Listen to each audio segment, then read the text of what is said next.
ஆண்டுகளுக்கு முன்பு ஒரு பெரிய நபி வாழ்ந்தார். அவர்தான் சுலைமான் அலைஹிஸ்ஸலாம்.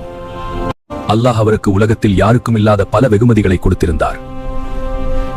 மனிதர்கள், ஜின்னுகள், பறவைகள் எல்லாம் அவருடைய கட்டளைக்குள் இருந்தார்கள். ஒரு நாள் அவர் தனது பெரிய படையுடன் ஒரு பள்ளத்தாக்கை அடைந்தார். அது எறும்புகளின் பள்ளத்தாக்கு. அந்த நேரத்தில் ஒரு சிறிய எறும்பு அந்த மிகப்பெரிய படையை பார்த்தது. அது உடனே சொன்னது, எறும்புகளே, உங்கள் புற்றுக்குள் உடனே சென்று கொள்ளுங்கள்.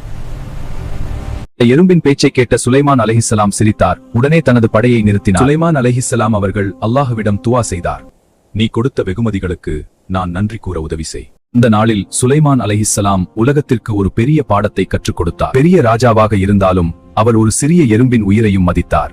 அல்லாஹ் கொடுத்த வெகுமதிகளுக்கு எப்போதும் நன்றி சொல்ல வேண்டும். அதிகாரம் இருந்தாலும் தாழ்மையாக இருக்க வேண்டும்.